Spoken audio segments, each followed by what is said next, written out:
Something strange happens when money becomes practically free. It is a phenomenon that alters human behavior, reshapes society, and quietly shifts trillions of dollars in wealth. And almost nobody notices it until it is too late. When interest rates hit ultra-low levels, the world feels prosperous. Everyone seems to be buying new homes. Luxury cars fill the streets. The stock market reaches new heights, and for a brief moment, the illusion of universal wealth takes hold. But beneath the surface of this apparent prosperity, an invisible trap is being set. A trap designed so perfectly that the very people stepping into it believe they are winning. If you want to understand more hidden patterns like this, subscribe to the channel. We are taught that low interest rates are a good thing. They make borrowing cheaper. They make mortgages affordable. They supposedly help the average person achieve the dream of ownership. But this is where the pattern becomes even stranger. When you study the invisible architecture of money, you discover a paradox. The times in history when borrowing money is the cheapest are exactly the times when the middle class loses the most. To understand why, we have to look at a familiar scenario. Imagine a neighborhood where everyone earns an average income. For years, the cost of housing has been steady. People save a portion of their paycheck, put down a solid deposit, and buy a home. The rules of the game are simple, predictable, and fair. Then the system changes. The cost of borrowing money drops to near zero. Suddenly, the bank is willing to lend massive amounts of money for a fraction of the previous cost. At first, this feels like a historic opportunity. The residents of this neighborhood rush to the bank. They take out larger loans because the monthly payments are finally manageable. They upgrade their homes, they finance new vehicles, and they feel a surge of financial power. But this is the part almost nobody realizes. When money is cheap for everyone, the absolute price of everything goes up. Because everyone now has access to massive amounts of cheap debt, they begin bidding against each other.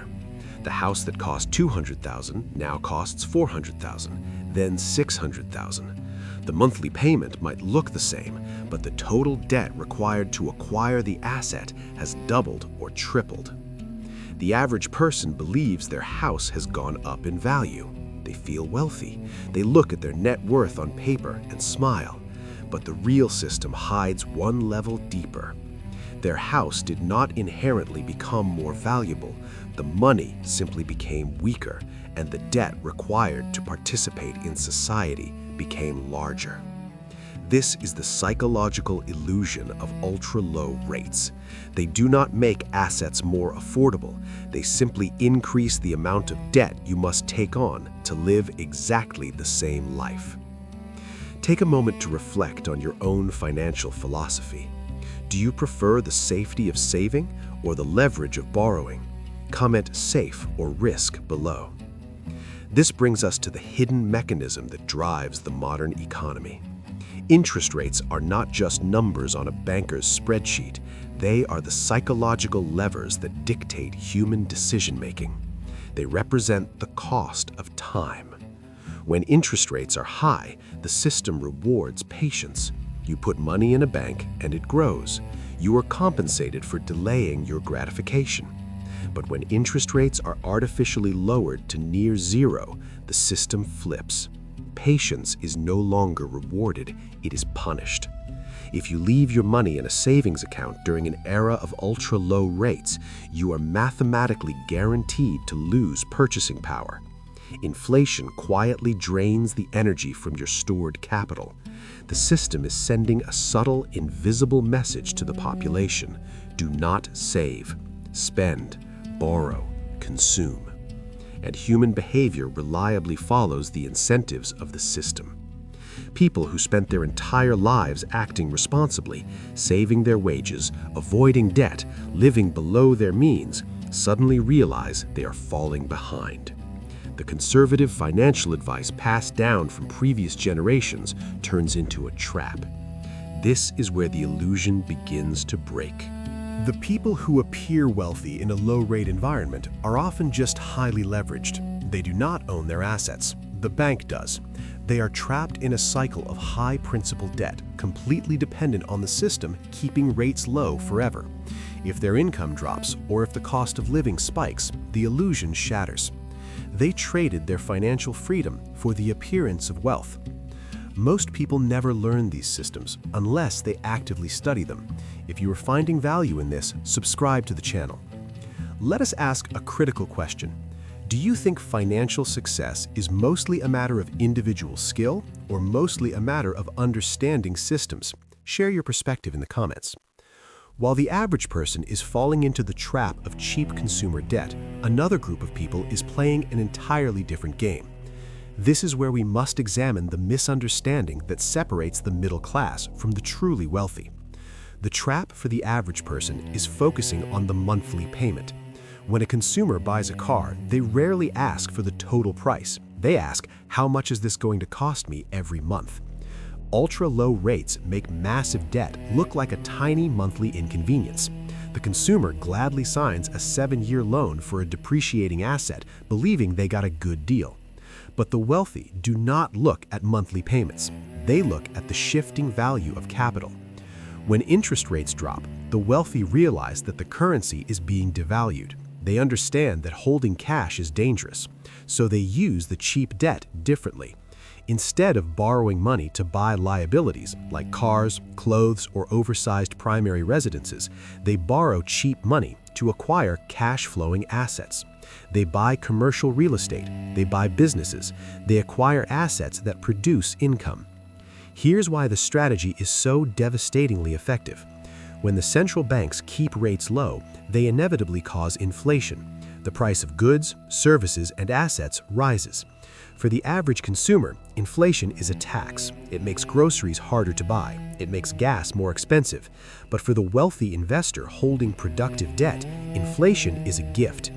If you borrow $10 million at a 2% interest rate to buy an apartment building, and inflation spikes to 7%, a magical mathematical event occurs. The value of your apartment building goes up. The rent you charge your tenants goes up. But the debt you owe the bank remains exactly the same. The system literally inflates away your debt. You pay back the bank with future dollars that are worth significantly less than the dollars you borrowed. But this is where the pattern becomes even stranger. The wealthy don't just use low rates to buy assets. They use low rates to avoid taxes. If an average person needs money, they must work for it. They trade their time for a paycheck, and the government takes a large percentage of that paycheck in income tax.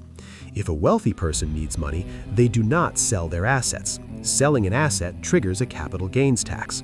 Instead, they go to the bank and use their inflated assets as collateral for a massive ultra-low interest loan. Because borrowed money is not classified as income, it is entirely tax-free. They can live a life of incredible luxury, funded entirely by cheap debt, while their underlying assets continue to grow in value faster than the interest accumulates. This strategy is often quietly referred to as buy, borrow, die. It's a perfectly legal, invisible system that accelerates wealth inequality at a staggering pace, and it's entirely dependent on ultra-low interest rates. Are you beginning to see the pattern? Comment "follow" if you are tracking the system, or think if this changes your perspective. The tragedy of ultra-low rates is that they create a world of forced speculators. In a normal, healthy financial system, an average worker could save a modest portion of their income in a simple bank account and eventually retire with dignity. They did not need to be an expert in the stock market. They did not need to be a real estate mogul. They just needed to be disciplined. But when rates are pushed to zero, that simple path is destroyed. To survive in an environment where cash loses value every day, the average worker is forced to become an investor. They are pushed into the stock market. They are pushed into risky assets. They are forced to play a high-stakes financial game they don't fully understand, simply to prevent their savings from melting away. This creates a society entirely dependent on asset bubbles. When the stock market and the housing market become the only viable ways to store wealth, the system cannot allow those markets to fall. A severe correction would wipe out the retirement savings of an entire generation. So, the system becomes trapped in its own design. It must keep injecting liquidity. It must keep trying to suppress rates whenever the pain becomes too high. But the real system hides one level deeper. Eventually, the pressure of cheap money causes inflation to break out into the real economy. The price of basic survival, food, energy, shelter, begins to outpace wages. When this happens, the central banks are forced to raise interest rates to kill the inflation they created. And this is the moment the trap fully springs shut on the middle class. The people who took on massive amounts of debt to buy inflated houses and cars are suddenly caught in a vice. The cost of living is rising, but now the cost of debt is also rising. Their wages can't keep up with the dual pressures of inflation and interest. The wealthy, who locked in long-term fixed debt on income-producing assets, are shielded. They simply raise rents and prices to match inflation. The average consumer, who locked themselves into the maximum possible lifestyle debt, is left with no leverage and no escape. They thought the low interest rates were a tool to build their wealth. In reality, the low interest rates were the bait. They were lured into trading their future labor for assets at the absolute top of the market. And now they must spend the next 30 years working to pay off the principal long after the illusion of cheap money has vanished. Most people spend their lives reacting to the system, getting angry at the symptoms without ever understanding the disease. They blame politicians, they blame their employers, they blame bad luck.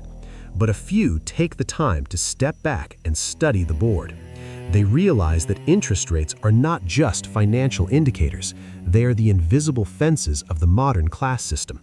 They dictate who accumulates capital and who is destined to serve it. Once you see the pattern, you can't stop seeing it.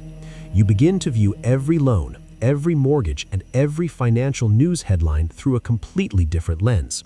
You stop looking at the monthly payment and you start looking at the shifting value of the currency.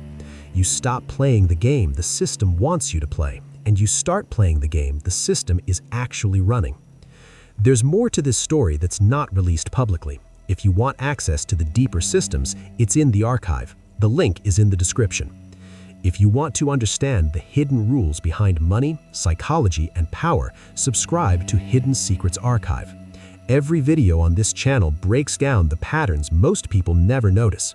We expose the invisible architecture of the world around you, because once you understand the system, you stop reacting to it. You master it.